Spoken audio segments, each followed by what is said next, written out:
Bonjour à toutes et à tous, bienvenue dans le 5e épisode de la série de podcasts Restart, où j'échange avec des entrepreneurs qui sont passés par l'expérience de la reconversion professionnelle. Aujourd'hui, j'ai la chance de recevoir Victor Raymond, co-directeur et cofondateur du restaurant au concept exotico-locaux Bol, un restaurant de poké aux recettes originales réalisées avec des produits locaux au cœur de la région Rhône-Alpes. Est-ce que j'ai bien décrit ton concept, Victor? Oui, parfaitement. Ouais. Ok, super. Victor va nous partager son parcours de consultant digital à la restauration. On peut dire que le gap est assez grand. Il nous parlera de l'ouverture de son restaurant dans une période assez complexe, puisque c'était en plein cœur de la pandémie, si je ne me trompe pas, puis de son quotidien de restaurateur. Est-ce que tu es OK avec ça, Victor? Complètement prêt à partager avec toi cette OK, expérience.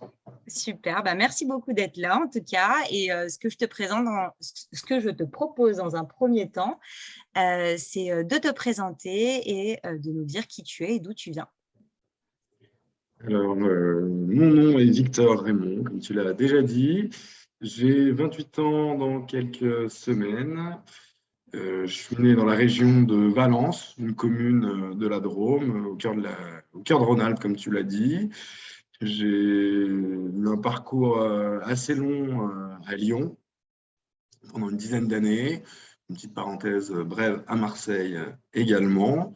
Lyon, où j'ai fait une bonne partie de mon lycée, mes études, et mon premier emploi post-études, on va dire vrai boulot euh, à Lyon en tant que consultant digital dans une ESN, une entreprise de services numériques, où en bref, les missions qui m'étaient confiées auprès de nos clients à l'époque étaient de les accompagner dans la transformation digitale, que ce soit tant sur des sujets de nouvelles applications au sein de leur entreprise que toute la partie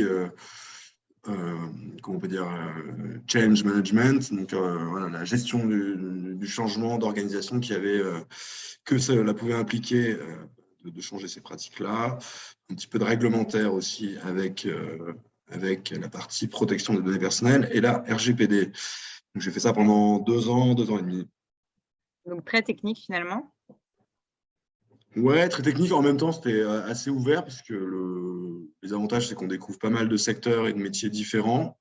Ouais. Mais voilà, j'ai vite, alors non pas déchanté, mais j'ai vite senti que ça ne me correspondait pas pleinement. De une, parce que j'étais hyper jeune, à peine voilà, 25-26 ans, que j'arrivais dans des contextes avec des personnes qui occupaient des emplois stratégiques dans leur entreprise depuis des dizaines d'années, et je devais leur expliquer, et leur faire comprendre comment ils allaient devoir travailler à partir de demain. Donc voilà, c'était un peu touchy comme position parfois, mais bon, j'appréciais faire ce jeu, on va dire, où voilà, il faut convaincre, parler, présenter un peu nos. Prouver ta légitimité aussi, je suppose, au vu de ton Ouais, exact. âge et des personnes à qui tu t'adressais? C'est ça. Et au final, malheureusement, nombre de ces missions, j'avais l'impression que ça finissait un petit peu dans une impasse, enfin une impasse. On avait l'impression que voilà, on remettait tout un tas de rapports, de PowerPoint et d'Excel qui étaient censés les aider, mais on avait un peu l'impression que c'était mis de côté et que c'était pour eux, c'était pas l'essentiel de leur métier. Donc voilà, parfois un peu l'impression de mettre des coups d'épée dans l'eau, même si voilà, les clients essayaient de nous rassurer en nous faisant comprendre qu'on leur était utile. Mais voilà, j'avais un peu du mal à trouver cette utilité, en tout cas cette reconnaissance, ne serait-ce que pour le service rendu auprès de nos clients. Donc voilà, c'était assez intangible comme tâche et comme métier. Et c'est Qu'est-ce pour qui ça t'a que, poussé à faire ce métier justement? mais en fait, je ne me suis pas posé trop de questions. J'étais un lycéen, étudiant, etc., qui se débrouillait pas trop mal. Et j'ai jamais fait de choix cornéliens ou de choix forts, on va dire, de mes 15 allez, même de mes 13 à mes 25 ans. Et je me laissais un peu porter par la réussite, entre guillemets. C'est-à-dire que tant que ça passait, bah, je continuais. Et en continuant, je me suis retrouvé en master management et stratégie des systèmes d'information. qui était un master en plus assez porteur parce que tu sais sûr de trouver un job, etc. Donc je me suis dit, bah, vas-y, c'est parfait et on verra bien ce qui se passe. En soi, voilà, je ne regrette pas du tout cette expérience-là. J'ai trouvé un boulot.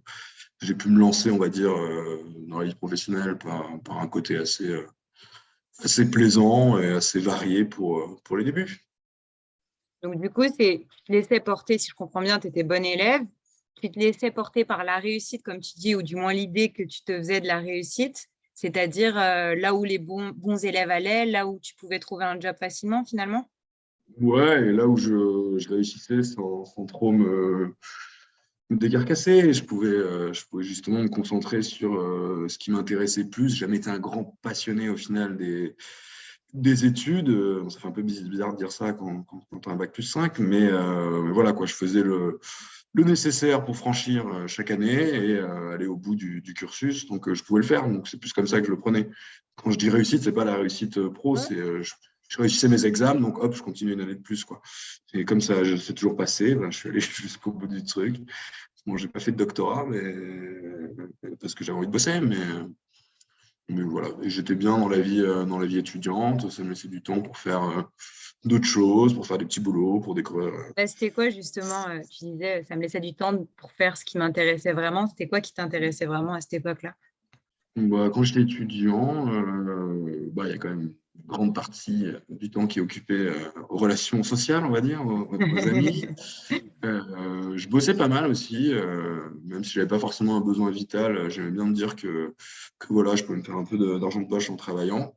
Et je travaillais justement, c'est un peu sûrement le liant vers la suite. Je travaillais pour un traiteur de la région lyonnaise dans l'événementiel. On faisait beaucoup de services purs, que ce soit dans des salons, les matchs, dans les salons VIP en match ou lors d'événements. Et voilà, j'aimais bien ça. Ça occupait un peu mes nuits et mes journées où je n'avais pas forcément cours. Et sinon, d'autres passions, j'en profitais pour faire pas mal de vélo, réparer mes vélos, participer un petit peu à la vie de quartier à Aîné, que ce soit avec une asso qui faisait qui promouvait pour m'aider, pas beau ça, le maraîchage bio. Et du coup, parfois, je faisais des journées pour aller les aider sur l'exploitation ou aussi l'atelier compost du quartier. Voilà, je faisais des trucs comme ça qui me plaisaient, qui me tenaient à cœur et qui me disaient que j'avais ma place en tant que citadin un peu voilà, moderne et qui arrivait à faire coller ses envies de nature et de se sentir à peu près utile ou bien dans ses bottes avec ces activités-là. Voilà. Aînay, qui est un quartier lyonnais, pour ceux qui ne connaissent pas. Ouais, pardon. Du coup, cette expérience donc, que tu as eue dans le service auprès de ce traiteur, c'était un peu ton premier pied dans la restauration. C'est là où tu as commencé à avoir des idées dans ce sens-là ou pas? C'était mon premier pas dans la restauration, oui, même si c'est très différent de ce que je fais aujourd'hui, Mm. donc on y reviendra sûrement. Mais en gros, c'est la première fois où j'ai connu un job où tu n'as pas le temps de regarder ta montre, où tu vois plein de gens, où il se passe des moments très intenses qui peuvent faire naître des émotions fortes, que ce soit dans le bon ou dans le mauvais sens, mais qui en même temps, une fois que tu as fini, que tout le monde se retrouve pour fumer sa clope, entre guillemets, en fin de service, bah, les émotions retombent et tu as un peu un retour à une certaine normalité. Et j'ai bien aimé ce rapport, en tout cas, temps-travail, où l'intensité fait que tu oublies un petit peu voilà, les horaires, les contraintes. Tu es obligé de penser à ce que tu fais dans l'instant A et tu peux pas voilà, ton esprit ne peut pas trop divaguer à autre chose, ni ton corps d'ailleurs, parce que c'est aussi physique. Mm. Et ouais, c'est ce que j'ai le plus apprécié et je pense que c'est ce qui m'a le plus, on va dire, titillé lorsque par la suite, j'ai pensé à me reconvertir.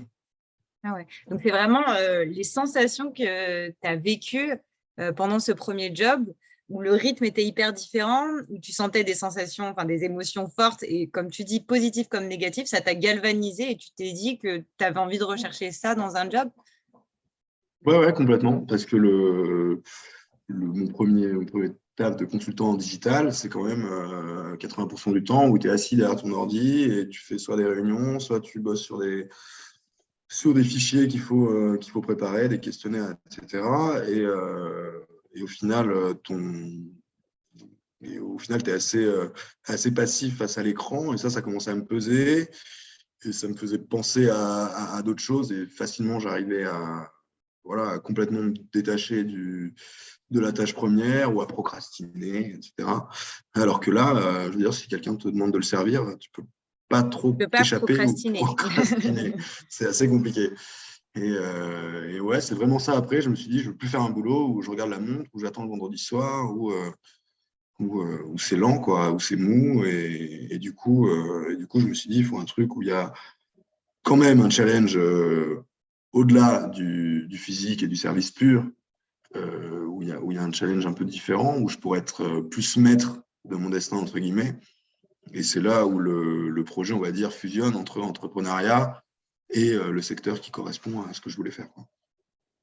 Et ce cheminement, il a mis combien de temps? Parce que faut dire que tu es quand même relativement jeune pour avoir entrepris cette reconversion. Je dis relativement parce que tu as quand même de l'expérience professionnelle, mais dans le sens où il y a des personnes qui entreprennent ces changements à 360 beaucoup plus tard dans leur vie.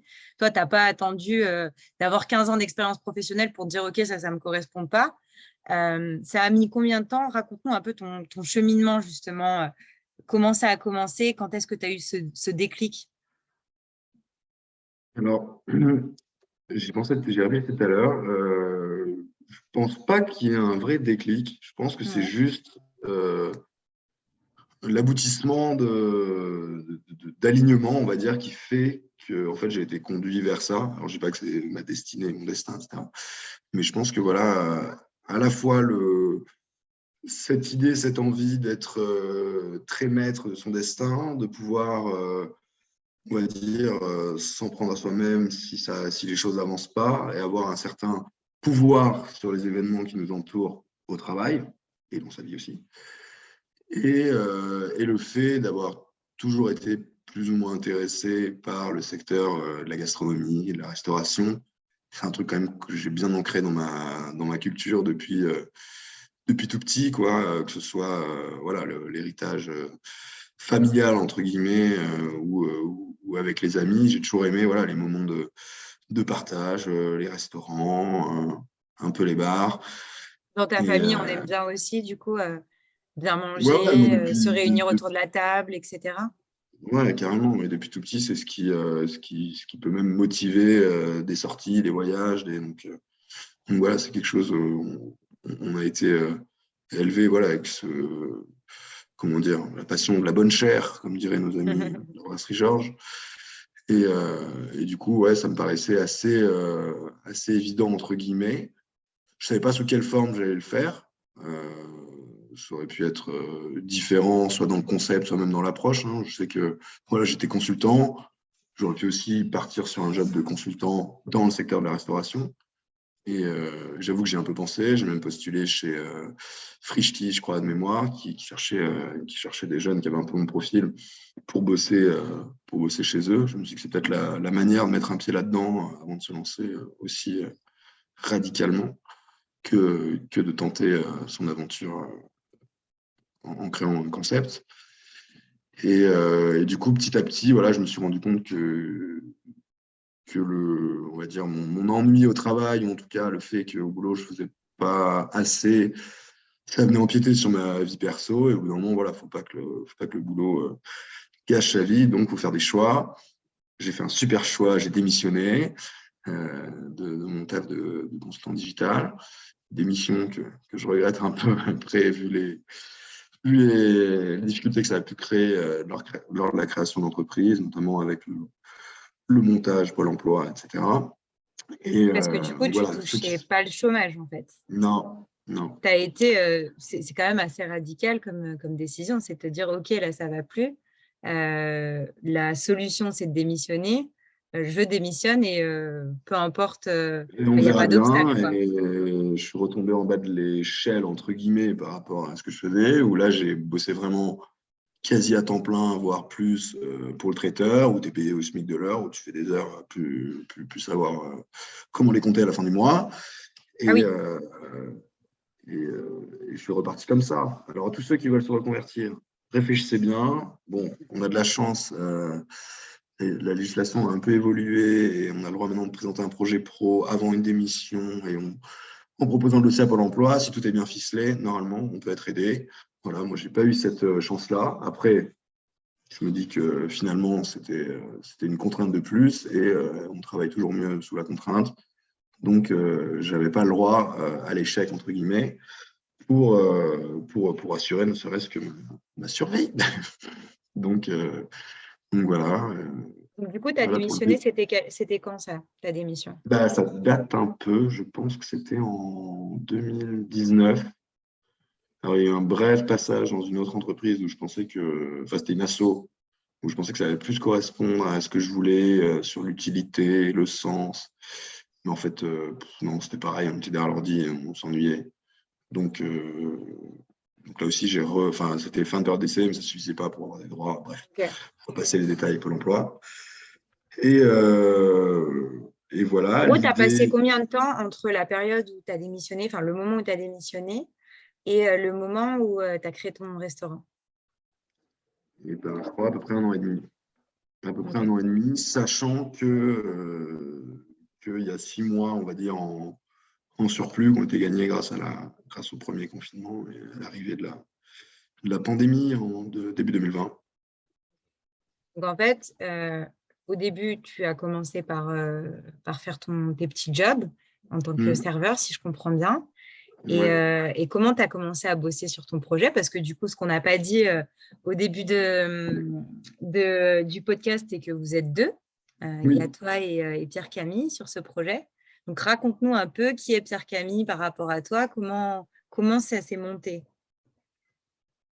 Pierre Camille, c'est un jeune homme valentinois, tout comme moi, que je connais depuis la sixième, avec qui on a vécu pas mal de choses parce qu'on est partis ensemble à Lyon, à l'internat, à l'âge de 13-14 ans, pour le lycée. Ensuite, à la fin du lycée, on s'est un peu perdu parce que chacun a fait ses études, enfin pour lui en Suisse. Et moi, je suis resté à Lyon, donc on se voyait un peu moins fréquemment.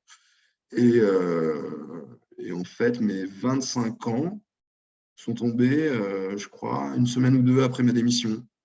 C'est le hasard des choses. Et Pierre Camille était là.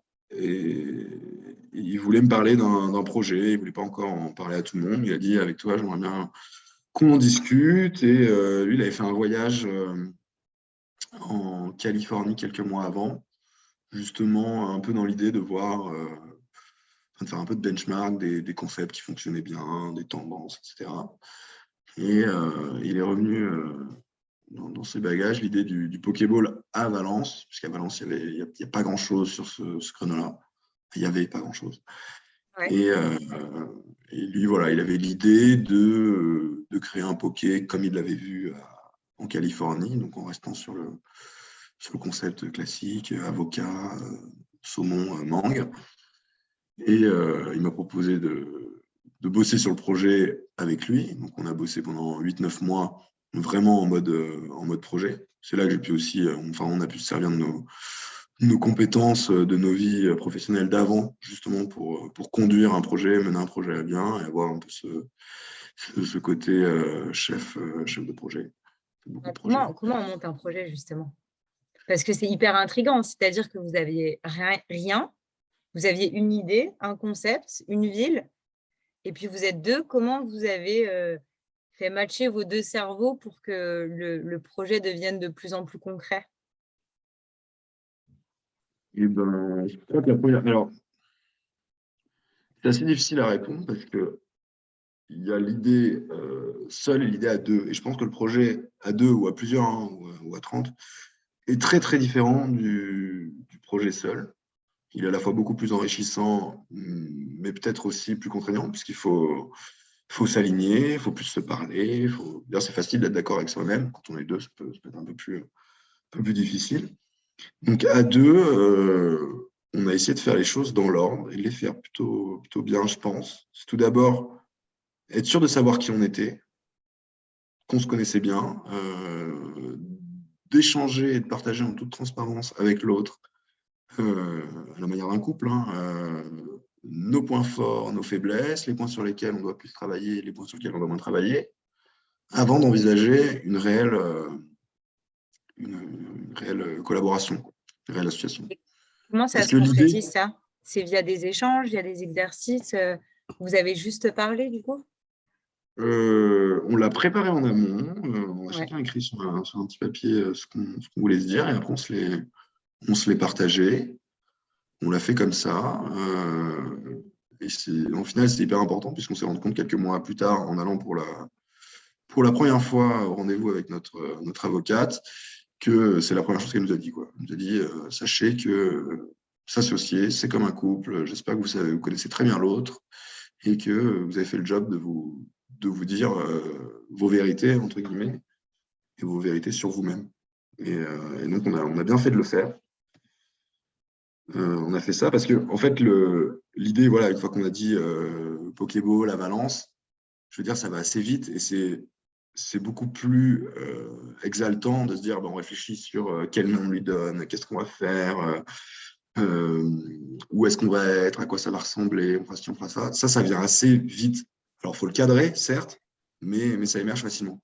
Alors qu'il y a d'autres choses qui sont beaucoup plus fondamentales au final qu'un concept ou un projet, parce que nombre de concepts ou de super projets qui, à mon avis, n'ont pas fonctionné parce que les choses n'étaient pas dites ou parce qu'on n'a pas su mettre le doigt sur les réelles difficultés qui allaient s'annoncer. Difficultés, elles arrivent de toute façon dans les deux sens du terme. Hein. Si tu as trop de succès, tu as trop de difficultés. Et si tu n'en as pas assez, tu as des difficultés aussi. Et nous, je trouve qu'on l'a plutôt bien anticipé. Il y a la complémentarité des profils, je suppose aussi, qui est Voilà, importante. il y a ça aussi qui a été hyper important et qui a bien matché. Et du coup, en quoi vous êtes complémentaires tous les deux? Pierre Camille est un garçon plutôt réfléchi, qui a peut-être un peu plus de mal à plonger, si je puis dire. Alors que moi, je vais être plus fonceur, un peu parfois tête baissée, quitte à froisser ou se froisser. Déjà sur Vos ce rôles point-là, sont ça. très distincts dans l'entreprise ou pas? Non, on a essayé de le faire, on nous a conseillé de le faire, mais au final, on n'y arrive pas trop. Enfin, peut-être que quand on aura une autre échelle, on sera forcé. Hein. Mais oui, on nous le conseille fortement de voilà, un peu diviser à la manière d'une entreprise, dire il y a un DRH, un des directeurs financiers, etc. Là, on le fait plus depuis quelques temps. Mais au final, comme c'est un peu notre bébé, voilà, au début, tu as envie de tout partager, quoi, juste parce que voilà, tu ne te sens pas encore de prendre des décisions tout seul dans un coin, que tu ne veux pas qu'il y ait d'ambiguïté. Donc, on a fait le choix de se répartir comme ça. Après, nos profils collaient bien aussi parce que voilà, moi, je suis un peu plus main dans le cambouis et Camille un peu plus dans la théorie. Lui, la cuisine, il a complètement découverte au restaurant, ce qui est un super effort et bravo à lui, hein, parce que même chez lui, il ne cuisinait pas. Et moi, à l'inverse, j'aimais bien cuisiner à la maison, cuisiner pour les potes. Et du coup, ça ne me faisait pas peur. Et au final, en fait, ça n'a rien à voir avec cuisiner pour des potes et cuisiner pour 100 personnes chaque jour. Et on s'en est très vite rendu compte à nos dépens au démarrage. Mais en tout cas, je trouve on s'est bien serré les coudes. On ne s'est jamais trop. On ne s'est pas écharpé. Il n'y a pas eu de grosses discordes. Et franchement, comme on a fait le taf au début de se dire où est-ce qu'on voulait aller, quelle ambition on voulait se donner, quelles allaient être les éventuelles difficultés, c'est beaucoup moins un problème, quoi. Et du coup, quelles allaient être les difficultés? À ce Ben, moment-là du projet, qu'est-ce que vous vous êtes dit? Je suppose qu'il y a des difficultés que vous avez surmontées auxquelles vous ne vous attendez pas, notamment une petite pandémie qui est arrivée. Mais à ce alors ça, moment-là, c'est qu'est-ce presque que vous vous êtes dit? La pandémie, ça a été très particulier parce qu'en fait, en toute transparence, nous avons signé pour, on va dire, un compromis pour prendre le futur local dans lequel nous sommes aujourd'hui en décembre 2019. Et on devait avoir les clés en avril 2020. Je ne me souviens plus exactement la date. En mars 2020, tout se fait fermer. Et nous, on se dit, oh là là, en avril, on va avoir les clés. Et on va être obligé d'acheter un truc, alors qu'on ne sait même pas si les restaurants vont ouvrir. On ne sait pas du tout comment ça va se passer. Donc là, ça a été un peu le flip. Et dans les entourages de chacun, plus l'ambiance générale, tu avais autant les optimistes que les pessimistes. Donc, c'était hyper dur de se faire une idée de ce qui allait se passer. Et au final, voilà, il y a eu 2 semaines de grosses peurs. Et on s'est dit, bon, bah, tant pis, là, on a du temps, on continue à bosser sur le projet. En plus, c'était le moment un peu hard où il faut boucler tous les financements, que certaines banques se sont mises à arrêter de répondre ou de dire, bah, nous, vu la situation, on bloque tout et on attend que ça passe quelques mois. Donc, voilà, on n'a pas baissé les bras au final. Et on s'est dit, bah, on va tout faire pour être prêt pour cet été. On s'est dit que l'été, ça allait être bon a priori. Et vous avez amélioré des choses dans votre projet justement pendant cette période? Améliorer des choses, ouais, sûrement. Avec le recul, là, comme ça, je ne saurais pas te dire. Mais ouais, on en a profité de toute façon pour peaufiner le concept, peaufiner les recettes. On a profité du fait qu'un ami à nous, Benjamin Schmitt, qui est chef, enfin sous-chef, dans des palaces à Paris depuis 10 ans, était lui aussi confiné à Valence et s'ennuyait, pour le faire bosser sur les recettes et un peu nous coacher sur les gestes techniques en cuisine. Donc ça, grâce au confinement, on l'a eu. C'est hyper précieux, ça, comme aide, quand même. Ouais. Il nous a apporté une créativité sur les recettes et justement, il nous a aidé à concrétiser ce qui est derrière le concept BOL, c'est l'exotisme local. Ou comment, à partir d'une recette mince, j'avais excuse-moi. Comment, à partir d'une recette de produits... exotique, on fait du local? Ouais, à l'envers, c'est bon. Comment, à partir de produits locaux, on peut faire une recette exotique? Okay. Et du coup, c'est la contrainte qu'on s'est donnée et qu'on se donnera peut-être plus tard si on fait autre chose que des Pokéballs, de dire voilà, comment réinterpréter des saveurs exotiques, mais en utilisant des fruits, des légumes, des produits que tout le monde connaît, que tout le monde peut avoir dans son jardin, ici, en France ou en Rhône-Alpes. Et donc, c'est cool parce que ça fait une contrainte et moi, j'aime bien bosser sous la contrainte. Ouais, du coup, à l'image de ce que tu as fait en démissionnant et après en étant obligé de bosser à fond pour pouvoir survivre. Mais tu vois, ça, on en parlait dans un autre podcast où justement, il y avait beaucoup d'entrepreneurs qui bossaient que sous la contrainte, en fait, finalement. Et que quand tu as le confort de Pôle emploi ou quand tu as des réserves financières, il y a plein de personnalités qui se laissent un petit peu... qui se reposent sur leur laurier, justement, et qui ont du mal à se dépasser et à aller chercher du business parce que, justement, ils sont dans leur zone de confort. Et le fait d'être sous la contrainte, bah, ça permet d'être stimulé et d'être boosté. Et il y a des personnalités qui fonctionnent comme toi, donc c'est intéressant de voir que tu en fais partie. Du coup, pour revenir sur ton concept, donc, si je comprends bien, il y a Pierre Camille qui t'amène cette idée du Pokéball. Et le côté local, c'était quelque chose qui était évident pour tous les deux? Non, justement, ça c'est plus ma patte. Ouais. Quand il m'a présenté le produit, je me suis dit, ouais, c'est cool, c'est top. Je crois que je ne connaissais pas. Et par contre, j'ai tout de suite tiqué avec mon mode de vie et mes convictions. Des valeurs, ouais. Ouais, en me disant, attends, avocat, mangue, edamame, c'est quoi ces trucs? J'en mange pas, ça vient de loin, c'est une catastrophe écologique. Je pense qu'on peut faire mieux avec des produits du coin, qu'on peut voilà, avoir toute une démarche éco-responsable avec cette recette-là qui, au final, s'y prête plutôt bien, puisqu'il n'y a que des produits frais et tu peux arriver à faire un truc vraiment chouette en utilisant, nous on utilise des navets crus, des choses comme ça que personne, je veux dire, quand tu dis ça aux gens, ils font un peu triste mine et une fois qu'ils ont goûté, ils en sont ravis. Et voilà, moi j'ai poussé le projet en ce sens-là. au maximum, maximum du possible, même si j'ai été un peu confronté au final à la réalité d'un restaurant et d'un établissement qui fait du volume, où ça devient plus compliqué de respecter ce dogme-là aussi radicalement que je le souhaiterais, quoi. Parce que nous, on a commencé à aller sur les exploitations, à aller rencontrer des producteurs, enfin des éleveurs de truites dans le Vercors, dans des cadres magnifiques, des maraîchers, etc. Et au fur et à mesure qu'on les rencontrait, ils étaient complètement OK pour bosser avec des restaurants, mais la plupart du temps, il faut aller chercher les produits chez eux, quoi.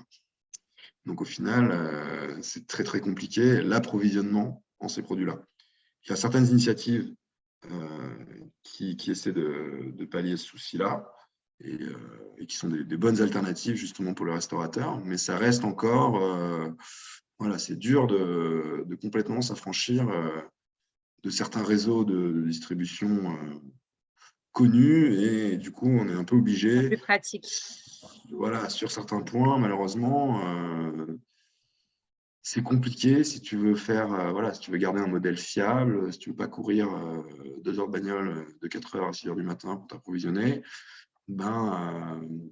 peut-être que ta carotte, elle sera pas exactement bio et pas exactement du producteur que tu l'aurais souhaité, mais on essaie quand même de faire toujours au mieux, de respecter bien sûr la saisonnalité, la fraîcheur, la proximité des produits. Ça reste un combat du quotidien.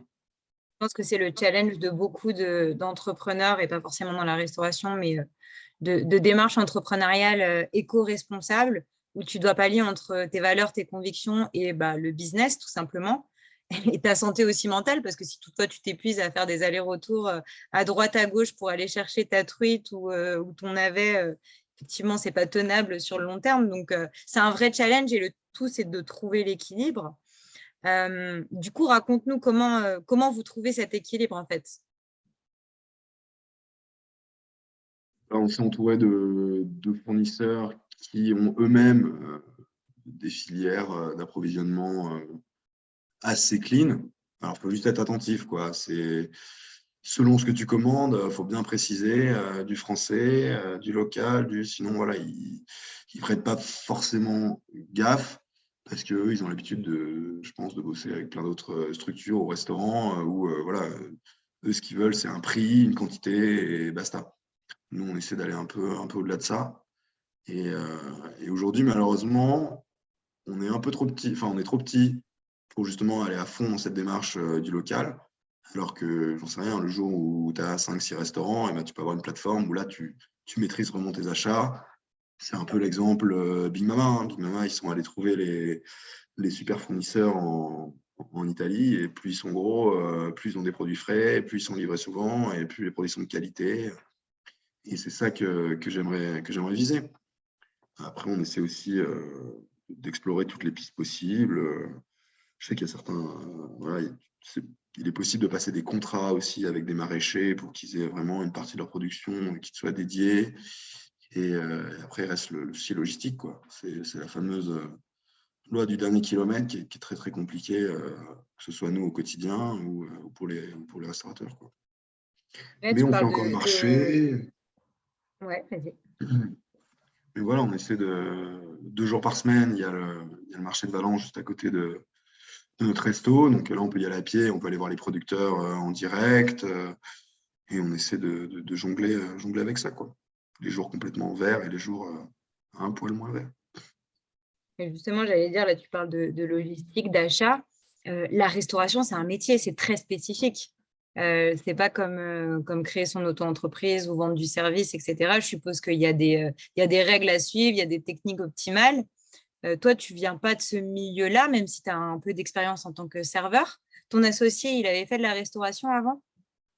Pas vraiment, en plus hôtellerie. Non? Hôtellerie, Ouais, mais hôtellerie, management ok. hôtelier. Donc, mais Comment, pas comment vous vraiment. vous êtes formé justement à ça, à ce métier qui est si particulier? Et ben, déjà en France, il y a une formation qui est obligatoire, c'est même européen, je crois. C'est la formation aux techniques d'hygiène et de propreté. Ok. C'est une formation qui dure 2 jours où voilà, on t'apprend les règles à respecter lorsque tu fais de la restauration commerciale pour garantir à tous tes clients une hygiène nickel et une qualité des produits. Voilà, tu peux pas empoisonner tes clients, en gros.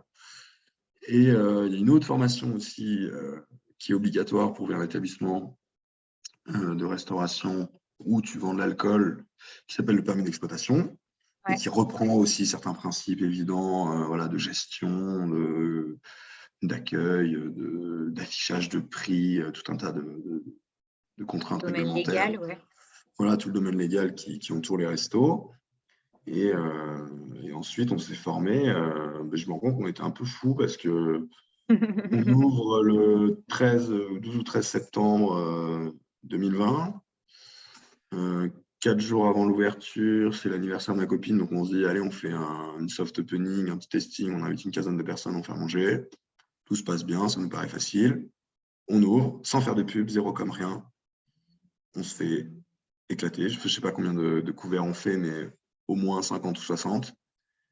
Et c'est un peu l'anarchie, mais ça passe. On ne sait pas comment ça passe. Le soir, rebelote, le lendemain, rebelote. Et pendant 2 semaines et demie, ça a été ça. Et c'était juste intenable, quoi. Nous, on finissait à 1h du mat dans le resto, on revenait à 7h. Et on ne savait pas comment s'en sortir, quoi. Plus on produisait, plus on vendait, et ça s'arrêtait pas. Donc c'était assez intense. Vous Aujourd'hui, attendiez pas à ça? Un succès non, immédiat non, on ne s'attendait pas à ça. Et en fait, on était sous-équipés, sous-staffés, sous tout, quoi. On n'est pas du tout anticipé la charge de travail que ça pouvait impliquer, quoi. Parce que voilà, on avait fait des testings, on avait fait 4-5 soirées testing, comme je disais, que ce soit chez nous, chez des amis ou au resto, juste avant l'ouverture. Mais en fait, dès que tu es sur des volumes, des vrais volumes de restauration, c'est du délire, quoi. Et on se retrouvait tous les matins à devoir éplucher 10 kilos de carottes, je ne sais pas combien de courgettes, et c'était rebelote tous les matins, voire même l'après-midi. Et en plus, on n'avait pris qu'une personne pour travailler avec nous, une personne en salle. On s'est dit, bah, nous, à deux, on fait toute la partie cuisine, le service, on prend une personne, entre guillemets, à la caisse et pour le service en plus, et ça passe, quoi. Et dès le lendemain, on a eu de la chance, on nous a envoyé un ami du petit frère de Pierre Camini qui cherchait du boulot en urgence, alors que sinon, ça ne passait pas, quoi. Le samedi, il y avait nos mamans, ma sœur, enfin, c'était un délire dingue. En tout cas, ouais, les premiers jours, avec le recul, souvent avec Pessia, on en parle, on se dit, on ne sait même pas comment on a fait, comment ça a pu passer, et que si Ça vous aujourd'hui a on fait doit le peur ou pas? refaire, ouais, ça nous a fait un peu peur, parce que mine de rien, grosse fatigue physique, puis tu te rends compte que tu as le temps de rien faire d'autre. Donc on se dit, oula, comment on va gérer une entreprise si déjà on galère à trouver du temps pour recuisiner les produits qu'on se fait dévaliser. Donc là, ouais, un peu peur là-dessus. Heureusement, 1 mois et demi après l'ouverture, bim, première pour nous, mais fermeture Covid. Donc c'est un peu, au final, bon, c'est jamais agréable de devoir se passer des clients, de fermer la porte. Ça nous a quand même permis, je pense, de prendre du recul sur le mois et demi un peu de folie qui nous était arrivé et de réorganiser l'espace dans le restaurant, la manière de produire, peut-être simplifier quelques recettes qui n'étaient pas tenables en l'état et d'un petit peu roder le modèle en mode confinement. On n'a pas fermé, nous, on est resté ouvert à emporter et en livraison. Ouais. Mais voilà, c'était quand même plus soft. Le soir, je crois que de toute façon, il y avait un couvre-feu, donc on ne bossait pas le soir non plus. Mais ça nous a permis un peu de remettre à plat et de prendre le recul nécessaire Vous aviez à la tête dans le l'activité. guidon au début et ça vous a permis, justement, comme tu dis, de prendre du recul et de faire les ajustements nécessaires pour que ce soit tenable pour tous les deux. Ouais. Justement, avant de reparler de tous les ajustements que tu as faits, comment tu l'expliques ce succès immédiat? Sachant que vous n'aviez pas fait beaucoup de com, comme tu dis. Je pense que Pierre Camille avait vu juste. Moi, je ne vivais plus à Valence et lui, il était rentré à Valence depuis 1 an et demi, 2 ans. Il me dit, pour manger à Valence, franchement, je ne vais pas le dire trop fort, sinon je vais cracher sur mes confrères, mais c'est pas du tout ça. C'est plus sur le. Il me dit, voilà, pour manger un truc rapide, bon, sain, il n'y a rien, quoi. Il y a des kebabs, il y a des tacos, ça c'est super. Et au-delà de ça, l'offre à Valence, au final, est vachement pauvre, alors qu'il y a une population, voilà, d'une petite ville, c'est une préfecture de la Drôme, il y a quand même 100 000 habitants dans l'agglo. C'est des gens qui sont intéressés dans la Drôme par la nature, par bien vivre, par bien manger. Donc c'est un truc qui allait fonctionner, quoi. Et c'est vrai que le Pokéball, le leader français a dû ouvrir son premier Poké il y a 6 ans à Paris et il a cartonné tout de suite, quoi. On s'est dit pourquoi pas à Valence. Et dès qu'on a ouvert, bon, en plus on a un emplacement assez stratégique dans le centre-ville. Dès qu'on a ouvert, le succès a été au rendez-vous, quoi. Et le bouche à oreille a fonctionné. Et très vite, on a fidélisé une clientèle récurrente, quoi. Et Qu'est-ce nombreuse. que, qu'est-ce que toi, tu as le plus apprécié faire avant l'ouverture du restaurant? Dans justement toute la partie conception du projet, imagination de comment le restaurant va être, la marque, le nom du resto, le menu. Qu'est-ce qui t'a fait le plus kiffer? Mhm. Parce qu'il y a un paquet comment dire, de blocs de travail, parce qu'il y a toute la partie locale, on va dire, aménagement de Ouais. la salle, agencement, Vous l'avez fait tout seul, ça? technique. Non, c'est fait accompagner par un cabinet d'archi d'intérieur, Laurent et Laurence, qui sont à Paris. Mais voilà, on a quand même fait l'effort. On est allé au salon Maison et Objets pour justement, voilà, pour repérer du mobilier, les tendances. Ça, c'était cool à faire. La partie testing, moi, j'ai vraiment, vraiment apprécié. Mhm. C'est vrai que c'est la partie pure cuisine, mais je crois que c'était peut-être le plus motivant pour moi avec ça et la partie travaux, au final. J'ai bien aimé aussi assister à l'avancement et en fait, c'est une concrétisation, c'est une vraie concrétisation, quoi. Quand tu vois, c'est tout bête, mais le local, on a tout cassé, évacué pour une grande partie, PC et moi et des amis. Et je me souviens du jour où le plombier était passé et avait juste posé des tuyaux en plastique, tu sais, pour faire l'évacuation. Et là, je me suis dit, waouh, ça y est, c'est C'est parti, quoi. réel. Ouais, il y a des petits instants comme ça Et en qui font plus, dire ça que fait ça y est, c'est peut-être lancé, écho quoi. au moment où tu étais justement dans ta boîte de consulting, où tu disais que tu mettais des coups d'épée dans l'eau, c'était pas concret. Tu avais l'impression de ne pas avoir le résultat de ton travail, si je comprends bien. Là, pour le coup, tu as bossé, là, ton résultat, il est concret, il est Ouais, matériel, il est devant toi, il est quoi. palpable, il est sous tes yeux tous les jours, et voilà, il y a quand même un sentiment d'accomplissement qui est plutôt appréciable. Parce que voilà, en plus, on a vraiment voulu bien faire les choses, que ce soit dans la déco. Enfin, on a essayé de rien mettre au hasard, même si tout est perfectible. Et du coup, ça donne un ensemble qui est quand même assez cohérent, je trouve. Et les gens le remarquent, quoi. Quand ils rentrent, même certains nous ont dit, alors c'était pas l'effet voulu, hein, juste on voulait avoir bel établissement. Des gens ne croyaient pas qu'on était de Valence, ils pensaient qu'on était des Parisiens, comme il y avait tout un design, un style dans la salle en disant mais vous n'êtes pas de Valence, vous, c'est pas possible. Et voilà, on a voulu donner, entre guillemets, à la ville, à notre ville qu'on connaît depuis gamin, des endroits cool, quoi. Et c'est top, ça. Toute une génération, notre génération valentinoise, il y a pas mal de projets qui ont émergé comme ça, que ce soit culturel avec salle de concert, etc., restaurant, boutique, et du coup, ça donne un attrait supplémentaire à la ville. C'est bénéfique pour nous, de toute façon. Ville de plus en plus attractive. Je crois, ouais. Enfin, oui. Du coup, pour revenir à cette période, donc vous avez ouvert un mois plus tard,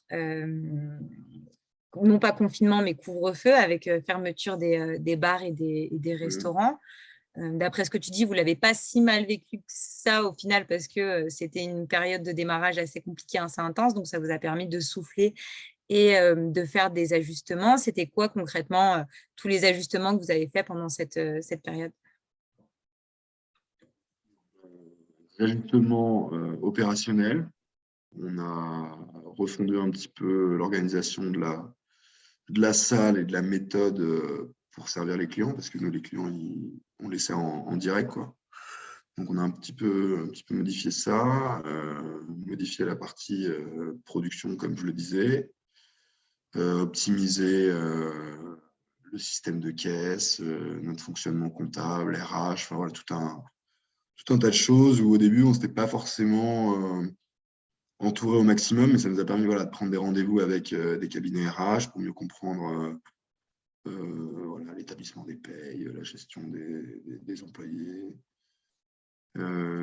Franchement, sur un peu tous les pans de l'entreprise, hein, on en a profité voilà, pour rencontrer des acteurs un peu différents, parce qu'on avait plus de temps pour réaliser cela.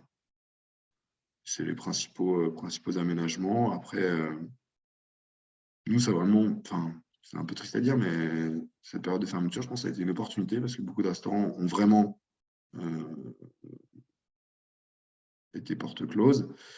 Et du coup, nous, je pense que certains nous ont découvert grâce à cela. Comme il y avait peu de restaurants disponibles dans Valence, en tout cas le midi, mais certains sont venus chez nous, ont découvert et ont adhéré Parce que vous avez continué à bien marcher à emporter et livraison, c'est ça? Et d'ailleurs, on le remarque sur la l'évolution de notre clientèle. Au tout début, c'est la journée de la femme, ça tombe bien, vraiment que des nanas dans le resto. Nous, on ne levait pas la tête, on bossait, et à un moment, il y a un de nos clients, il arrive, il fait « Mais je peux manger ici, c'est un restaurant pour femmes ». Et je lève la tête. C'est pas vrai. Et il y avait 25 femmes dans le resto, pas un gars. Je fais « Oui, non, mais pas de souci, vous pouvez manger ici ».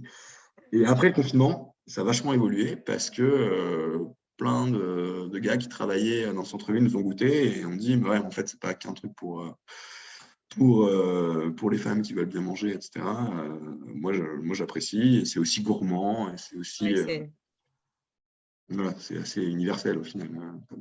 Ils ne sortent pas du restaurant en ayant faim. Non. Garanti. Okay.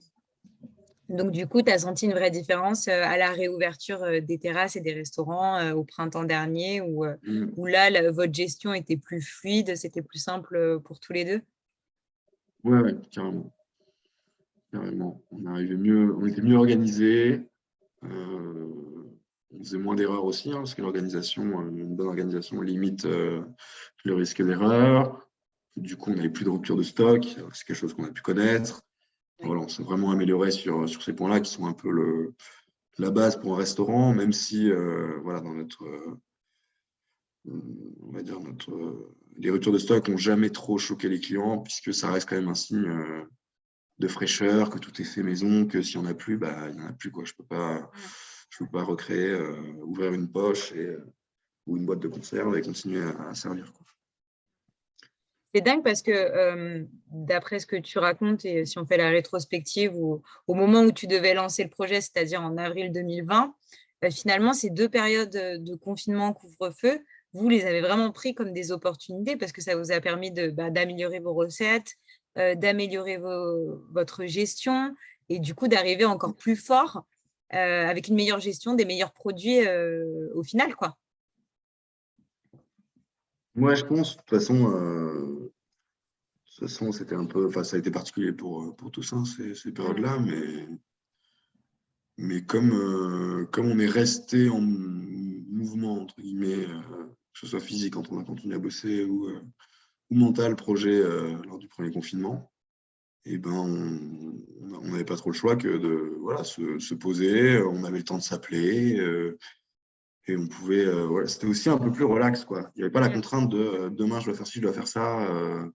Ok, je peux un peu plus dédier mon temps et ouais, en profiter pour mettre à profit sur ces sujets-là. Et du coup, aujourd'hui, Victor, raconte-nous un peu ton quotidien d'entrepreneur restaurateur.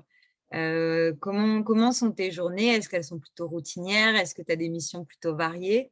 C'est quoi la journée type de Victor au resto? Je ne sais pas si elle va vous faire rêver, parce que ça reste encore pas mal restaurant, enfin, on va dire métier de restaurateur vraiment présent en cuisine. Donc, il y a toute la partie, on va dire, gestion des stocks, commandes, que je réalise, je dis Camille ou moi, Pierre-Camille ou moi, quotidiennement. La Le partie matin, du coup, production, vous arrivez à quelle heure au resto, concrètement? on arrive entre 8 et 9 heures. Ça va encore. Ok. On arrive en 8 et 9 heures. On a une personne qui nous aide, Théo, le matin, pour cuisiner. Donc, on cuisine quasi toute la matinée, jusqu'à 11 heures, l'heure d'ouverture. De 11 heures à 14 heures, c'est le moment du service. Donc, on sert les gens, on essaie d'être voilà, de vachement, au maximum personnifier un peu notre service, puisqu'on a des têtes qu'on voit 2, 3, voire 4 fois par semaine. Donc, je pense que aussi les gens apprécient ce petit côté, voilà, on est bien reçu, Interaction, on est reconnu, on se souvient de ce qu'ils mangent, donc on leur prépare la même chose, ou on leur propose une chose différente parce qu'on se rappelle. On essaie aussi de se forcer, et on l'a toujours fait de manière assez naturelle, à récupérer les avis des clients en direct à la fin de leur repas, quoi, le fameux feedback, ouais. parce qu'on en a toujours besoin et que c'est dans 90% des cas très utile, sauf tous ceux qui ont raté leur vocation et qui auraient dû ouvrir un restaurant. Ça, il y en a Ah toujours oui, un ouais, vous auriez dû faire ci, vous auriez dû faire ça. On ok. écoute gentiment, mais bon, voilà, s'ils savaient ce que ça implique, je devrais leur dire, venez passer 2 jours dans le resto et après on verra si on doit toujours fonctionner comme cela. Mais non, voilà. Ensuite, l'après-midi, il y a le rangement et on essaie de faire 1 ou 2 heures, voire plus, de partie gestion, quoi, de l'entreprise. Ok. Donc, voilà, des tâches qui sont variées, mais qui reprennent la vie de l'entreprise, quoi. C'est-à-dire, c'est quoi la Régler. gestion d'entreprise pour un resto? Alors, nous, l'activité, là, elle est en train de devenir un peu plus hybride, mais pour un resto, il faut gérer tes factures, t'assurer que tu as réglé les fournisseurs, la partie RH avec les horaires des employés à consigner dans un petit fichier, quelques documents d'hygiène qu'il faut remplir chaque jour aussi. Qu'est-ce qu'on fait d'autre? Un petit peu dans les réseaux sociaux, mais les réseaux sociaux plutôt le matin, parce qu'on se dit avant le service, les gens, à la pause de 10 heures, ils voient la story, ça tombe mieux. Et surtout, on n'a jamais arrêté de travailler et de se consacrer au développement, parce que l'idée, avoir un restaurant, c'est sympa. La journée type que je vous ai racontée, elle est cool, mais est-ce qu'elle va m'éclater pendant 10 ans? J'en suis pas certain, et je me près certain que non. Donc, l'idée, c'est d'arriver à se détacher de la partie très opérationnelle pour se concentrer sur du développement, sur de la création de nouvelles recettes, de nouveaux concepts peut-être, et d'étendre notre activité et d'aller chercher plus de chiffre d'affaires, hein. C'est un peu le nerf de la guerre. Donc aujourd'hui, nous, on va dire la tendance qu'on prend aujourd'hui, ça s'est concrétisé il y a quelques semaines, c'est de proposer de la livraison en entreprise, puisque la problématique du centre-ville de Valence et de la pauvreté de l'offre pour ceux qui bossent aux alentours de Valence, on va dire dans l'agglo, est assez flagrante. Donc, nous, on souhaite leur apporter un service, une livraison de nos plats directement à l'accueil de leur société. Et ils commandent sur Internet avant 10h30, 11h pour qu'on ait le temps de préparer et on va leur livrer ça. Et là, c'est un peu l'objectif. De développement pour Bolt. 2022 devrait être l'année de la livraison. Et du coup, tu parlais de nouveaux concepts. Tu as un peu devancé ma prochaine question, sans révéler ton concept, évidemment, mais vous avez envie d'ouvrir d'autres restaurants sur d'autres thèmes, si j'ose dire? Il y a plusieurs on va dire, stratégies qui s'offrent à nous en cas de développement. Soit décliner Bol avec le même esprit en sélectionnant des zones un peu comme Valence qui sont délaissées des concepts de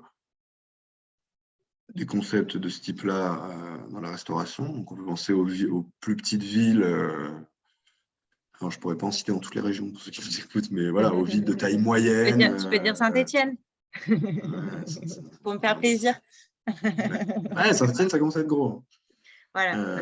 Voilà, des villes de taille moyenne où ce genre de concept n'est pas présent et un peu délaissé aussi des grandes chaînes parce que les chaînes, elles visent les hotspots où elles sont sûres de capter tant de clients. Miser là-dessus ou diversification en gardant un peu cette mantra d'exotisme local, mais avec d'autres recettes, enfin d'autres spécialités, entre guillemets, ou,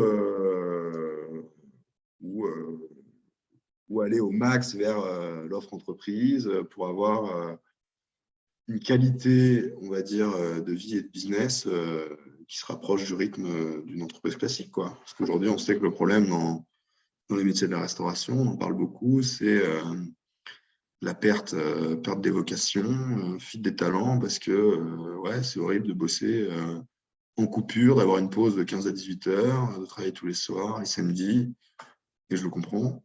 Et du coup, nous, on essaie aussi de bosser là-dessus pour pouvoir attirer des talents de la restauration qui seraient un peu écœurés par le rythme dans les bars et les restos tradis, mais qui veulent quand même rester dans ce Dans la secteur-là, parce qu'on restauration. sait, on voit bien, hein, les gens qui bossent dans la restauration, 80, enfin la grande majorité, ça reste quand même des passionnés par, voilà, que ce soit l'accueil, la volonté aussi de faire quelque chose de ses mains, la création. Là, c'est un truc hyper complet, et hyper généreux, et hyper, comment dire, enrichissant, quoi. Tu fais des rencontres, pas une journée qui se ressemble. Et moi, je trouve que ça reste quand même un super métier, malgré tout ce qu'on peut dire. Et toi, à titre personnel, tu recherches aussi cet équilibre, le fait de ne pas bosser comme un malade en coupure avec des horaires improbables, ou c'est quelque chose où vraiment tu te dis c'est pour accueillir les talents et pas dégoûter les gens de la restauration. Non, il y a un peu des deux. Alors, il ne faudrait pas. Sinon un peu égoïste de ma part, mais en fait, notre concept aujourd'hui, il marche beaucoup mieux le midi que le soir. Et pour rien te cacher, on galère un peu les soirs. Donc, on s'est dit, autant maximiser le midi, tout miser là-dessus. Et voilà, ça fera d'une pierre deux coups parce qu'on gagne en qualité. Ça ne se ressent pas sur la performance de l'entreprise. Et c'est tout bénef, quoi. Vous avez misé sur vos points forts concrètement, quoi. Comment? Vous avez misé sur vos points forts, en fait. Oui, oui. Bah, Au lieu de d'ailleurs, on a vouloir être de partout tout le temps, vous avez misé sur ce qui marche et vous avez amélioré la qualité de vos services et de votre produit, je suppose, sur cette période donnée, quoi, qui est le temps de midi. Ouais. Du coup, on a ouvert les lundis midi, ce qui n'est pas forcément courant pour les restaurants, et on fait 6 midi sur 7 Ok, aujourd'hui, oui, sur la semaine, ok. pendant la période hivernale. Après cet été, on se dit que les jours sont un peu plus longs, les gens peuvent traîner, donc ça fait partie d'une réflexion aujourd'hui, de savoir comment dynamiser cette partie après-midi, soir, pour le resto sur place. Pour la livraison et pour l'entreprise, ça ne changera rien, ce sera que le midi. Ouais, parce que vous êtes encore dans votre première année classique, entre guillemets, où il n'y a pas de fermeture, il n'y a pas de couvre-feu. Du coup, tu es encore en période Ouais, de test, quoi.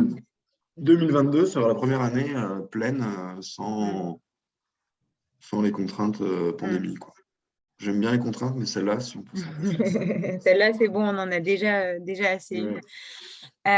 Du coup, une question un peu plus perso. Toi, quand tu regardes un petit peu ton parcours, où tu en es actuellement, qu'est-ce que tu en penses? Comment tu te sens vis-à-vis de tout ça? Vis-à-vis de ce que tu as créé, d'où tu viens, qu'est-ce qui en ressort justement? Ben, dans un premier temps, je me sens un peu plus à ma place Ouais. parce que voilà, j'aime bien partager avec, je ne vais pas dire des inconnus, mais en tout cas avec des gens différents chaque jour, même si j'aime bien aussi la vie de bureau, mais c'est vraiment différent ici. J'aime bien le côté éphémère des rencontres. Voilà, parfois, il y a des gens, tu ne sais pas pourquoi, ils viennent juste manger chez toi et tu vas être complice avec eux ou tu vas bien t'entendre et ça va être un monde qui va durer très peu de temps, quoi, un quart d'heure, le temps de le servir, un grand max. Mais je trouve ça assez enrichissant et vraiment agréable. Je ne suis plus assis sur un bureau, sur une chaise toute la journée. Ça, c'est très agréable aussi. Je vois plein de trucs différents. Je suis obligé d'avoir une vue autant sur le cadre légal que financier, que des choses plus terre à terre avec les produits, l'entretien, tout un tas de choses. Polyvalent. Ouais, ce qui fait que c'est assez varié. Et sur le plan perso, je pense que je suis plus équilibré comme ça. Parce que je suis plus à l'aise pour dire ce que je fais dans la vie, pour le faire comprendre aux gens, que je peux montrer facilement ce que je fais. Ça, c'est utile, notamment face à nos aînés, hein, nos parents, nos grands-parents. Que dire d'autre? Je pense que ouais, l'équilibre est. Alors, il y a des jours où c'est très difficile parce que comme tu es responsable d'un établissement et d'une entreprise, j'avoue qu'il y a des nuits où je pense à des trucs et tu commences à cogiter sur telle chose qui n'a pas été faite ou qui devrait être faite comme ça, ou telle idée. Et je connais quelques nuits blanches et quelques réveils très, très matinaux. Mais mis à part ça, ça va plutôt bien. Ça m'a plutôt bien équilibré et c'est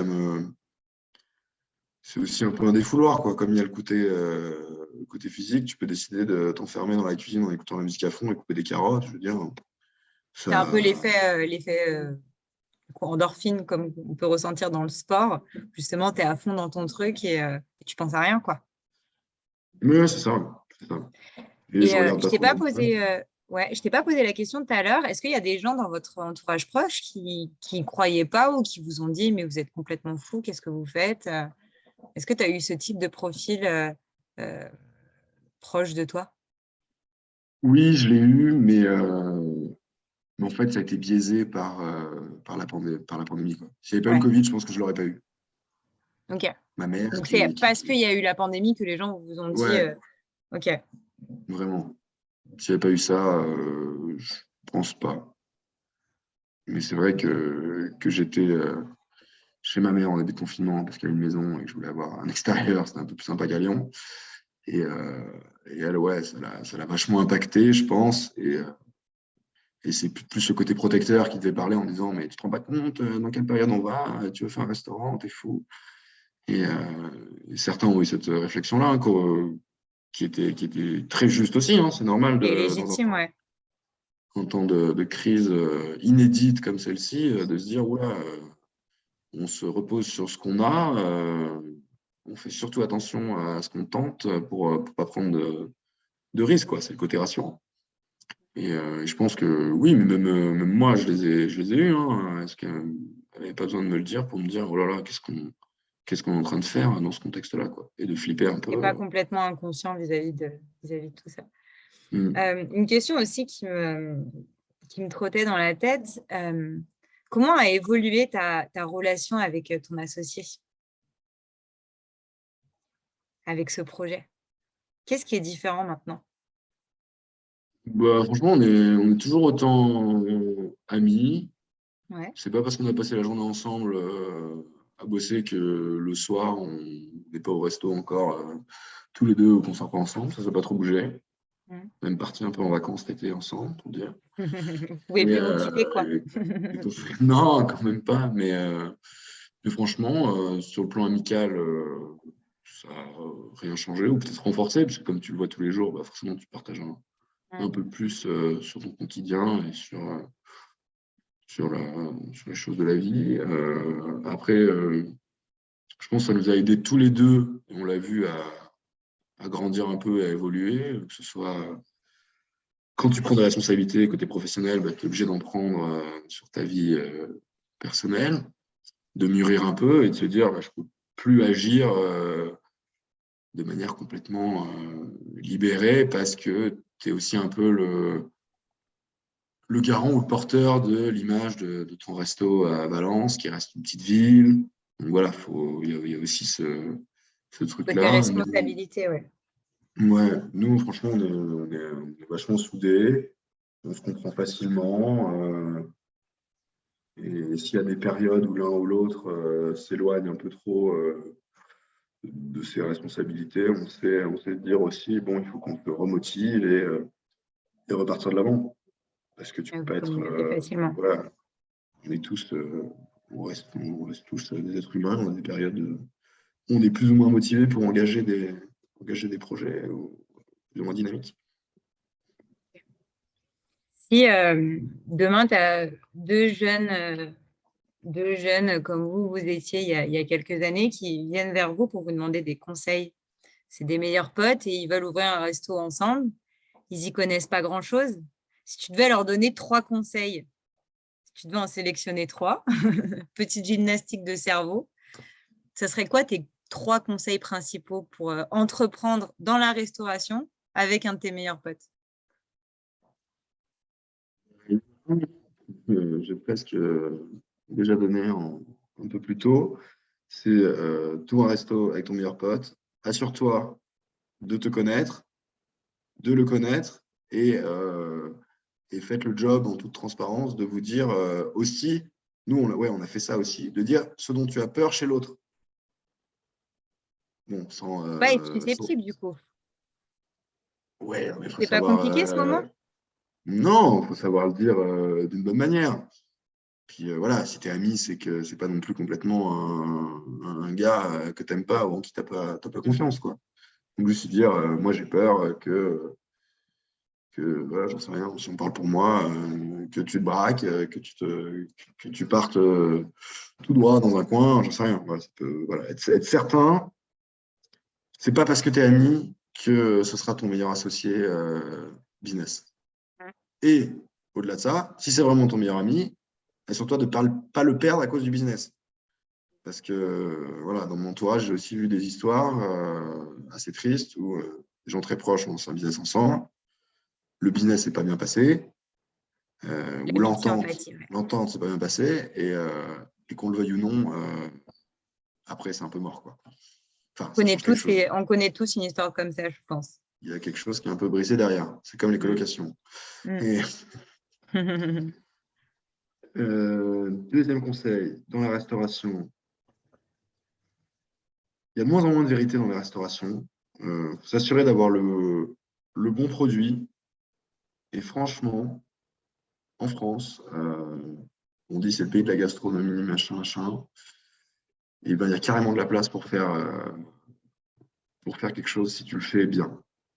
C'est pas très compliqué de bien le faire, hein. Utiliser des produits bruts, cuisiner un peu, avoir des prix corrects par rapport à ce que tu sers, l'accueil, être capable d'accueillir les clients les plus sympas comme les moins sympas.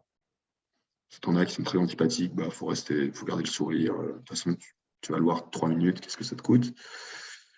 Donc vraiment, ouais, je dirais ça pour les restaurants, on a de la chance, les cuisines du monde sont de plus en plus appréciées, donc en plus on peut se permettre d'essayer plein de concepts différents, que ce soit de la bouffe brésilienne, thaï, tout. Avec du local.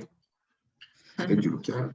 Ou pas, si vraiment, voilà, je sais pas, moi, il y a un franco-brésilien qui va absolument nous faire découvrir les produits brésiliens, il faut aussi qu'on puisse goûter des choses différentes.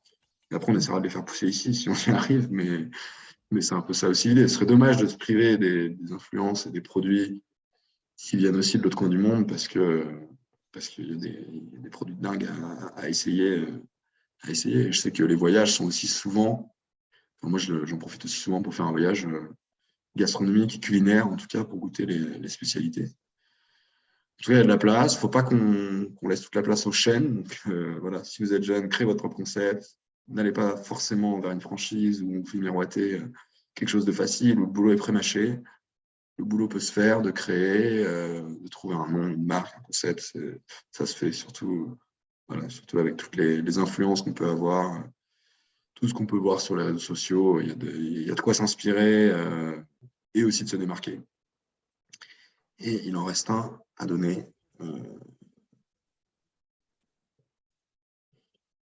Déjà, celui de la créativité, c'est pas mal. C'est un conseil à part entière, je trouve. De justement se faire confiance et faire confiance en ses capacités créatives pour pas aller vers quelque chose de franchisé ou d'une chaîne, quoi. C'est un super conseil, ça.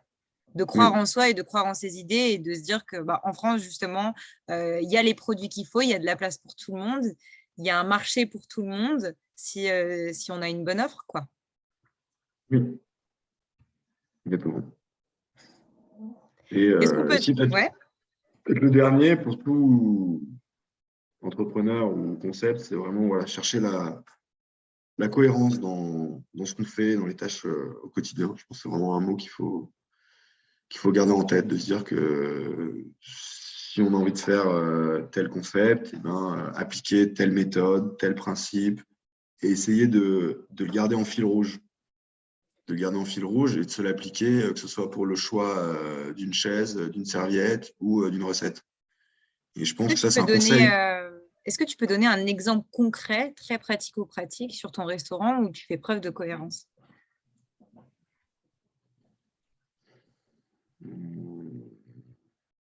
Par exemple, le choix de la vaisselle. Ouais.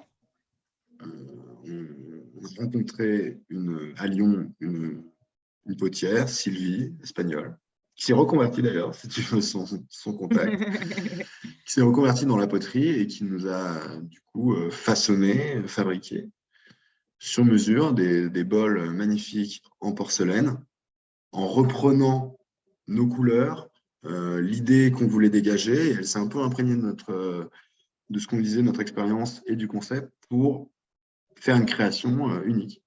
En gros, nos contenants, nos bols, pourraient presque s'appeler bol, B-O-T-Z. Et voilà, on a essayé par des petites touches comme ça de garder cette cohérence-là. Parce qu'on voulait pas, comme les chaînes, pour ne pas les citer, on va dire on va dans une chaîne de Pokéball classique, tout est servi en carton, que ce soit sur place ou emporté. Nous, on voulait avoir un service un peu plus attentionné pour les gens qui prennent le temps de venir nous voir. Et du coup, avoir cette vaisselle-là et garder l'esprit quand même restaurant d'accueil. Et voilà, un exemple. Rien n'est laissé au hasard, finalement. Même jusqu'au bol, jusqu'au récipient, quoi. Ouais. On trouvait ça hyper important, central même, déterminant. Et on nous fait souvent la remarque et on est super content du boulot de Sylvie. Et les gens, on en a même un peu vendu. Parce qu'on voulait à un moment faire un coin épicerie, mais on n'a pas trop réussi à vraiment bien monter le coin. On a quand même vendu des bols, les gens les ont acheté pour le cadeau de Noël. Qu'est-ce qu'on peut te souhaiter pour la suite, pour ta suite à toi, pour la suite de ton restaurant? On va dire qu'on continue à faire des choix judicieux et qui nous apportent du succès. Qu'on arrive encore plus à s'engager dans une démarche responsable, un restaurant responsable. Ouais. Moi j'aimerais qu'on aille plus loin sur certains points, dans la mesure du praticable possible, dans le respect des contraintes, des règles d'hygiène. Il y a vraiment beaucoup de facteurs qui sont déterminants là-dedans. Déjà ça, et on peut me souhaiter, à Pierre-Kevin et moi d'ailleurs, d'arriver à prendre un peu de hauteur et de se dégager de l'opérationnel pour apporter déjà un recul. Là, on aura fait 1 an de vraie ouverture, enfin à la fin de l'année, de vraie ouverture sans Covid. Et pour surtout ne pas perdre des opportunités parce qu'on est coincé dans le restaurant. C'est ça qui nous fait un peu mal. Aujourd'hui, il y a des rendez-vous qu'on a ratés ou qu'on est obligé de rater parce qu'on doit cuisiner, parce qu'on doit être là. Vous êtes bloqué dans l'opérationnel, finalement. Voilà. Et vous n'avez pas une vision globale de votre business. Malheureusement, c'est un peu le pas à franchir et arriver à confier les clés du premier enfant, on va dire. Du premier bébé, avant que tous les autres arrivent. Donc arriver à bien s'entourer pour pouvoir avoir confiance et que l'établissement puisse tourner, en tout cas cette unité-là, sans nous, quoi, au quotidien. Et du coup, pour ceux qui nous écoutent, où est-ce qu'on trouve le restaurant Bol? Donne-nous ton adresse et tes petites adresses sur le net, justement, pour voir un petit peu ce que tu fais, le menu, l'ambiance un peu de… Ouais. Bol, BO2L, 3 places de la République à Valence, dans la Drôme. Réseaux sociaux, Instagram, Facebook, et je crois que c'est à peu près tout, @resto avec un O, bol, B-O-2-L. On a un site internet depuis peu. D'ailleurs, si on a qui vont visiter, n'hésitez pas à m'envoyer vos retours si vous avez des chansons, du design, de l'UX, de l'UI, je prends. www.restobol.fr.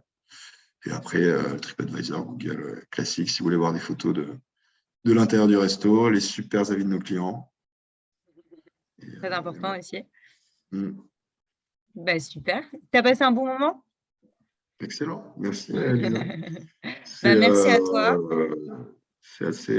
Non, c'est vraiment chouette. Ça m'a permis aussi, même pour moi, bénéfique pour faire un petit bilan et petite vue dans le rétro de ce qui s'est passé. Ça permet de prendre du recul. Ouais. Non, mais c'était un super échange et je pense que ton profil est très différent de ceux avec qui j'ai échangé avant. Il n'y avait pas de profil de restaurateur ou de personnes qui ont entrepris avec un ami. Donc, je pense que ton témoignage va être hyper important et hyper utile pour bon nombre d'auditeurs et de personnes qui veulent se lancer dans la restauration, mais qui sont face à des avis plutôt négatifs de par aussi la période un peu morose de laquelle on sort, mais on a l'impression qu'on ne sort jamais de période morose en ce moment. Donc, merci beaucoup pour ton témoignage. Je vais mettre toutes les infos sur mes réseaux et sur la chaîne YouTube pour que les gens puissent un peu voir ce que c'est que le restaurant Bol. J'ai goûté, c'est délicieux, je vous le confirme. Je ne dis pas ça parce que tu m'as payé ou quoi que ce soit, je dis ça très honnêtement. Merci à toi et je vous retrouve pour un prochain épisode avec un nouvel entrepreneur pour la série de podcast Restart. Merci à tous. Ciao, Victor.